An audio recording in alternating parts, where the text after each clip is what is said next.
Hello, everybody. It's that time again. It's time for Doc's weekly pickups. 74 weeks in a row, guys. This is a lot of fun. I enjoy coming on here and talking comics with you, and it's what I've read, what I've enjoyed.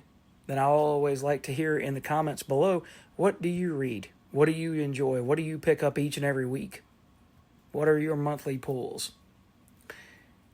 And this has been a source of enjoyment for me. And I'm sorry that on occasion it hasn't been a source of enjoyment for you guys, because I know that the production values of me being in the house that we're in currently and bumping around from one place to another, it's not very likable. But once we get moved into the new house, which is going to happen shortly, then you guys won't have to worry about that, because like I've told you before, we'll have a dedicated space to talk comics, movies, pop culture, and everything else. All right, guys, let's go ahead and dig into this, starting with dun dun dun Transformers, issue number 21 by Daniel Warren Johnson, with art by Jorge Corona and colors by Mike Spicer. You have that awesome Corona artwork, and you have Daniel Warren Johnson going all out to tell a story about the U.S. government, Ultra Magnus, RC, and Alita 1. You have Megatron, Mighty Megatron. You have all of these different characters, even Optimus, all coming together. Bruticus, Superion, Devastator.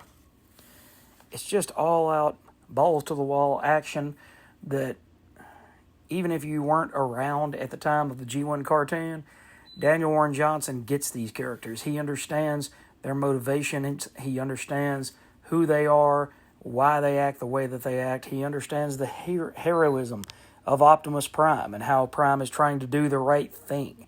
He realizes that finally the reason why he has been twisted and angry is because Megatron's alive again. And he's been using that arm of Megatron. And it's been poisoning him from the inside.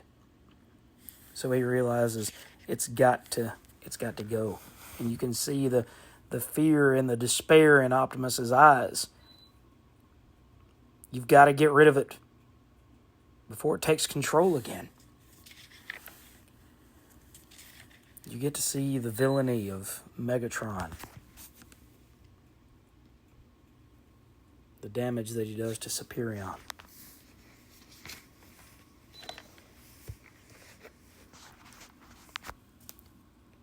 This is not the artwork that we were given in G1 cartoon, but this is the level of storytelling that this series deserves. It's the level of storytelling and grandiosity that these characters deserve, because they are Autobots and Decepticons, and they bring so very much to the table that you can't help but choose a side. Either you love the bad guy and you love Megatron, or you love the good guy and you love Optimus. Optimus is the embodiment of hope, the embodiment of can-do and never-die attitude. That's who Optimus Prime is. And to see him struggle with that, now it makes more sense that he's been using the arm of his sworn enemy. And that arm is poisoning him against everything that he knew and loved and holds dear. So again, just like every month, in and out, and unfortunately for only 3 more months, Daniel Warren Johnson, Jorge Corona, and Mike Spicer knocked it out of the park. Next up, we have World Tree, issue 15. This book is starting to kind of have some semblance of a coherent story now. Sammy, also known as the Killa, and the one that brought on the end of the world. You're getting the backstory of who Samurai was when she was a human, rather than a internet construct from the undernet. I can't really show you any pages in here because She's not really walking around sans clothes like she is most issues, but you get it's almost like that 9-panel grid that Sal Buscema did and J.M. DeMatteis did in Spidey when they did The Child Within, and you were seeing the videotapes from Vermin when Vermin was, or Edward if you prefer, and when he was captured. And so when you're seeing these old videotapes with Samara when the police and the psychologist are talking to her and trying to detect exactly what happened and why people are dying, then you get that same feel of watching an old police video. And in this story, you also get modern day, and you've got these two characters, one who knew Gabriel, who was the one who tried to stop the internet in the first place. His sister is Samara. The other one is a modern day youngster who's trying to catch a story. But at the same time, if he can save human civilization, he's also trying to do that. So I was concerned that the story was losing me, but it's actually coming to a place of better understanding. So I can't wait for issue 16 whenever it does drop. It's not my favorite book of the week. Transformers pulls that off, but this was a very solid story nonetheless, with great artwork on the inside. Aquaman. We have Jeremy Adams, and we actually have a fill-in artist this go-around in Shelfer. Let's see if I can find where. Michael Shelfer. And here we still got the massive, just undersea story that Jeremy Adams is telling. And the thing about it is we don't really know what's in the water, in the untold depths. But Arthur's not afraid to try to plumb those depths. And in plumbing those depths, then it shows he and Nemo and the courage of Arion and all of these characters as they're trying to find what happened to Atlantis and the people of Atlantis. And you can't help but get sucked into this. Like I said, Aquaman has never been my type of character. I've never cared for him. Even the solid artwork of Jim Aparo when Aparo stayed on Adventure Comics after he finished his Spectre run. Then you don't get that excitement. But here you get that excitement of what's going to happen next, and how are these characters going to find their way home. You've got Nemo in his ship. You've got this lost world. That's what I really enjoy, because I have thoroughly always enjoyed about ruins, abandoned places, ancient relics, and that's the kind of stuff that Jeremy Adams is bringing into this. Is this world here, this land here was once a home for the undersea gods, much like Arthur himself. But it's fallen into ruin. So now you have pretty much the world of BioShock. And it's absolutely just breathtaking in scope. It brings out the very best, not only in Arthur as a king, but Arthur as a human, human hybrid with a being that can live in water.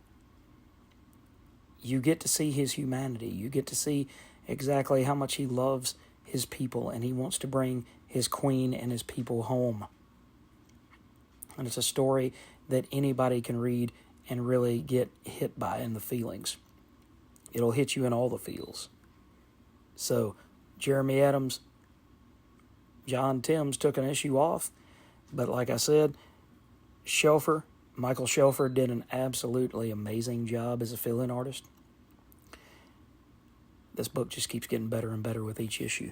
If you're not reading it, I don't know why. We have Conan the Barbarian, issue number 21, by Jim Zub, with art by Federico Dagnino. So you get Dagnino in here, and in some bits and pieces of the artwork, you're still getting that John Buscema vibe that Roberto de la Torre gave when he was the artist on the book. But here you get a story again of Conan after Belit, and he's just out searching with all of these other characters, these men who pursued wealth and status above everything else, it says. But that's not what Conan was after. Conan always wanted to find someone to scrap with. He always wanted to find something bigger. He always wanted to find fleeting rewards, like that, like wealth and status. They wouldn't satisfy Conan. Instead, he wants a challenge. He wants to know that, hey, there's always somebody to fight. And so they end up in this city, and as they're going through the city, it seems unnatural how friendly the people are. It's blowing Conan's mind. He's like, why are these people giving so much? And they're so friendly, and they're smiling, and it's kind of like Get Out, or, Us, or one of those Stepford Wives, that sort of thing, where everybody's smiling, but it's not really natural. It's like Smile, and Conan's kind of like the woman in Smile. Everybody stop smiling. He knows something is up. So this woman here, this smiling woman here, offers him some flowers, and he says, keep your flowers, girl, I'll do without. Because he's been around enchanters and enchantresses enough to know that a lot of times they will imbue flowers, necklaces, jewelry, swords, that sort of thing, with a bit of their power in order to enslave you. And he refuses to be enslaved. Now, he does end up getting caught up with, eventually, just by sheer number of people. But, again, he manages to escape, and in that escape shows off to Ather Bast, who seems to be a princess who's controlling all of this. He shows her his will to fight and his ability to fight. And she says, oh no, who is this? And we're not going to kill him because he's worth much more to us alive than dead. And then you get to see a special guest star at the end that Conan is going to have to go up against, who is a much bigger threat than this female. So it's just building upon itself. Jim Zub has been a great steward of Robert E. Howard's character. Just each and every issue continues to get better and better and better. And this artwork, although no Doug Braithwaite, this artwork by Dagnino was absolutely fabulous. And it fit in so very well. So I cannot wait until issue 22. Finally, coming back to the pile is Falling in Love on the Path to Hell, issue number 8. And we come back to McCraith and Asami, and they're still trying to find their way out. And we also find out more about the dastardly deeds of, Mohan. I can't remember that dude's name for nothing. But we find out exactly how far Mohan is willing to go to have people see him as someone of power. And this was a long time ago. This was when he was still alive, before he had died and taken up his role of the, pretty much the governor of this island or whatever. But you get to see this wonderful artwork. And I've said it before, but I'll say it again. Jerry Duggan, his writing is point on. But more importantly, I really, really love Gary Brown's artwork, because his artwork fits with Jerry Duggan's writing just like a glove. And I don't know that Gary Brown idolized Tom Mandrake, but I've said that before. But this artwork is very scratchy and very Tom Mandrake-like, and I love it. I just can't get enough of it. And I want to see the plan that they're hatching at the beginning of this issue to try to find their way to get this stone, because they think if they get a hold of this stone that they can control Mohan and make him let them go. And they have this character here from the last issue that they thought was going to kill them, but he wants to kill Mohan just as badly as they do. So they've got him on the hook, but it's got to be a thing where they can win. So he said, you go ahead and draw up your plans and I'll be around. So you get to see the development of love, of this relationship. You get to see them, do they capture the stone? Do they not capture the stone? What exactly is going on here? And how are we going to continue this story indefinitely if they do manage to get out of here now that they've captured, or possibly not, this object, this relic that they so badly needed to try to escape from hell, whatever this hell may be. All right, the next one I'm going to do in a greatest hits video, but it's time for the facsimile edition of Fantastic Four number 6. We are halfway through the first year, guys, and this issue we see Doctor Doom team up with Namor. So issues 4 and 5 coming back together to haunt them in issue 6. But what you can tell just from the cover, and then I'll move on, is Jack Kirby's getting a better grasp of who the Thing is, who Mr. Fantastic looks like, Sue Storm, and even Johnny Storm. He's getting better character models. He's showing off in this early run why he's the king, why he's Jack King Kirby. So I can't wait to talk to you guys about that one here shortly. All right, next up we have Green Lantern Corps issue 5 by Jeremy Adams and Morgan Hampton, and Ken V. Marion is the artist on this. And this was just fun because you have the reintroduction of the space cabbie who comes over here to save Guy and his fellow Lantern from Evil Star. And Evil Star is a pretty bad dude. He is tearing some stuff up in the pursuit of these two Lanterns. But at the same time, the space cabbie kind of gives comic relief, but at the same time, here I go saying multiple things again. But concurrently, you've got the space cabbie, and he's a lot of fun. That character, he's ready to go. He's been summoned, so he's got to go.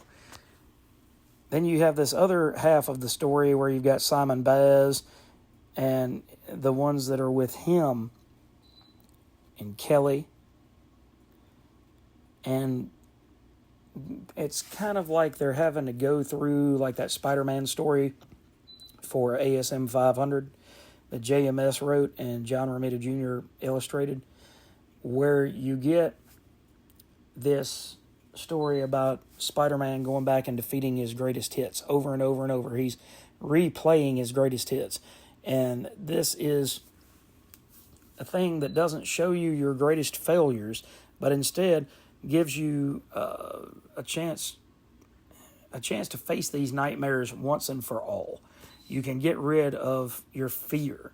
You can, but it's like a video game. You move from level to level, and in order to move from one level to the next, you have to not defeat these enemies with your fist necessarily, but you have to defeat the emotional blocks that these defeats have caused you to have mentally and emotionally. And once you move past that, then you can move on to the next thing. Like Kelly here says, "I'm sorry, Abuelita. I have to leave you again." Because she realizes it's not really her grandmother. She knows this. And so then we go back to the space cabbie. And this was just a whole lot of fun, man. It was Guy trying to make the great escape. And you just, all of these characters coming together. Hal Jordan is the mind and the soul and the heart and the body of the Green Lantern Corps. But to see all of these other characters, both in funny situations and serious situations, it just adds a little bit of flavor to the overall mixture of the meal. So if you're not reading GL Core, then I highly recommend that you pick it up. I think after one more issue, you'll probably have a trade that you can pick up. But it's just fun.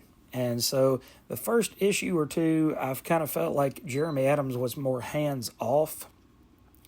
And it was more Morgan Hampton doing the heavy lifting on the writing. This, to me, felt more like a Jeremy Adams book. Even if it's Jeremy Adams doing the basic plot, and Hampton doing the scripting, but just the breakneck pace that it moves at feels like Adams to me. All right, next up is Lost Fantasy, issue number 2, also giant-sized. So this was a big, thick book by Kurt Pyers, Luca Casalanguida, Mark Dale, and Micah Myers. Not Michael Myers, but Micah Myers. And, we can't show that now, can we? Even though he didn't die. He didn't die. He's here. He's alive. He continues on in the story. But you get Henry, who is this guy, you get the continuation of his story, but his bosses thought that he was taken out, and so they brought in one of the other hunters to come and help out. And it's kind of funny. Let's see. Can't remember what this guy's name is, but he's here to help. And like I said, you've got all of these fantasy characters. You've got this fantasy world that they're living in. You've got one character who ties in with a dragon, and it kind of becomes his spirit animal. This one, you've got a bear that becomes this guy's spirit animal. So it's high adventure. It's fantasy, and like it says, Lost Fantasy. It's a story about the fantastical coming into the real world and how people would honestly react if that were to happen. If you saw a guy that had one of those giant swords, like the cover to Final Fantasy VII, and he went and ran, a giant creature through with that sword, and that was, kind of happening in Memphis on 385 while you're going down 385 or down Interstate 40 leaving out of Memphis, and you're headed towards Nashville, and all of a sudden this dude and this giant creature, and he just stabs it right in the middle of Interstate 40. How's that going to make you feel? You're going to be excited, frightened, a little bit of everything. So that's how this book is. It's very, very well done. The pacing on it, the artwork on it it somewhat reminds me of Charlie Adler's stuff. But then again, it reminds me of Sean Phillips as well, because it's got that scratchy Bill Sienkiewicz type look to it, but it's more Sean Phillips than anything else. But Lost Fantasy should not be lost on your reading pile. It definitely should not. All right, next to last up, we have Something is Killing the Children, issue 42. I told you a while back that if something doesn't kill these children pretty soon, I'm not going to continue reading this book. It's an origin story of when Erica was a very, very small girl, and probably how she came on the road. She's already on the path to becoming a hunter. But I have a feeling that this story is the one that's actually going to tell us when she became Erica Slaughter. This is her origin story, more so than the last series of stories which told about her when she was younger. This is probably going to be the one where she gets involved. It could possibly be another Archer's Peak type situation where it's just a lot of story to unpack. So I'm looking forward to this, and I am so glad that this book finally came back. And I'm hoping that we don't have to wait 7 or 10 or 12 months for another issue. And the last but not least is you have Spawn by Todd McFarlane, Brett Booth, and this is issue 365. I'm afraid this is the last $2.99 issue. based on the tariffs and things like that. So we shall see if they really stick with the $3.99 price point. I don't know if they will or not. But here we have Brett Booth doing Haunt. And we've got this brand new character that comes through. It's a speedster. You have Spawn trying to marshal his forces against this giant monolithic character that's pretty much just walking across the continent and destroying stuff until Spawn agrees to meet up with him and give him some or all of his powers. This was a creature that was unleashed by Nyx, and all the other spawns are, okay, well, look, if you're not going to do anything, Al, we're going to go attack this thing. And they realized really quickly that he had set up pretty much a personal force field so that the other spawns, jets, anything, nothing could get through to hurt him. Nothing could get through to hurt him. So at the end of this, you do get to see Spawn shoved into this dude's chest. But then you also get this character called the Poacher, which comes from the world of the Gunslinger.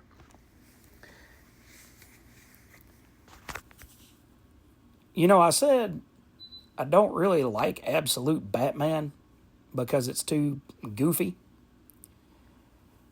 But a Spawn is what Spawn is, and Spawn do what Spawn do, as Rockin' Robbie says. This is supposed to not be taken seriously.